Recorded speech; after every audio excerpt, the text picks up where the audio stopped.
Hi friends, పొరిగింటి పుల్లకూర రుచులు. ఈరోజు మన రెసిపీ మిల్క్ కేక్. ముందుగా కాచి చల్లార్చిన ఒక కప్పు పాలను తీసుకొని ఒక బౌల్లో యాడ్ చేసుకోవాలి. ఈ విధంగా బౌల్లో యాడ్ చేసిన తర్వాత 4 టీ స్పూన్ల పంచదారని యాడ్ చేసుకోవాలి.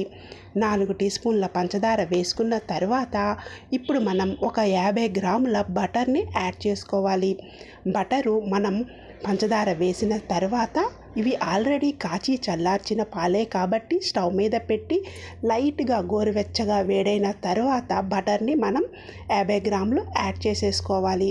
ఈ విధంగా బటర్ వేసి బాగా కలిపామంటే వేడికి శుభ్రంగా మెల్ట్ అయిపోతుంది. ఈ విధంగా మెల్ట్ అయిపోయిన పాలల్లో బటర్ వేసి మనం మెల్ట్ చేసుకున్నాం కదా. ఇప్పుడు ఇందులో మనం మెయిన్ ఇంగ్రీడియంట్ మిల్క్ పౌడర్ని యాడ్ చేసుకోవాలి.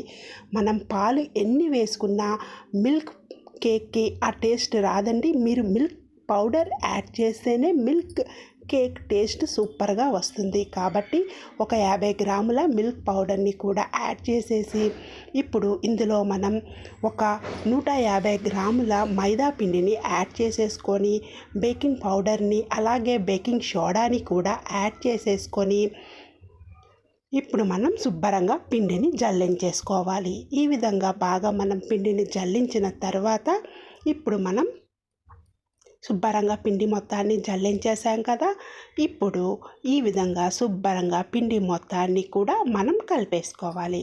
ఇందులో మనం ఎగ్స్ కానీ అలాగే వెనిలా ఎసెన్స్ని కానీ యాడ్ చేయటం లేదు. ఎందుకంటే మనం మిల్క్తో చేస్తున్నాం కాబట్టి మిల్క్ పౌడర్ టేస్ట్ అలాగే బటర్ టేస్ట్ మనకి బాగా తెలియాలి అంటే వాటిని మనం ఉపయోగించక్కర్లేదు. మనం ఎగ్ అలాగే వెనిలా ఎసెన్స్ వేయకపోయినా సరే మన కేక్ సూపర్ టేస్ట్తో అదిరిపోతుందండి. మెయిన్ ఇంగ్రీడియంట్ మాత్రం మిల్క్ పౌడర్ని మాత్రం యాడ్ చేసామంటే నోటిలో పెట్టుకుంటే వెన్నలాగా సూపర్ టేస్ట్తో అదిరిపోతుంది. పాలు అలాగే వెన్న కాంబినేషన్ సూపర్గా ఉంటుంది. ఇప్పుడు మనం శుభ్రంగా మిక్స్ చేసేసుకున్నాం కదా.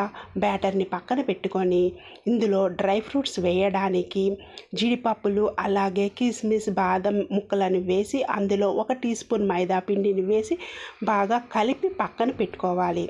ఇప్పుడు మనం కేక్ బ్యాటర్ రెడీ అయిపోయింది కదా. మౌల్డ్లో బటర్ పేపర్ని యాడ్ చేసేసి ఈ కేక్ మిశ్రమాన్ని అంతటినీ కూడా యాడ్ చేసేసుకోవాలి.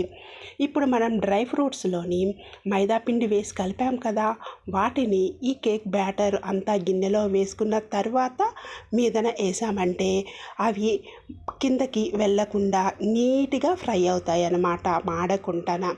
ఈ విధంగా పిండి మొత్తాన్ని కేక్ బౌల్లో వేసేసుకుంటున్నాం కదా. వేసేసుకున్న తర్వాత ఇప్పుడు ఇందులో మనం మైదా కలిపి పెట్టుకున్న జీడిపప్పు కిస్మిస్లను కూడా యాడ్ చేసేసుకోవాలి.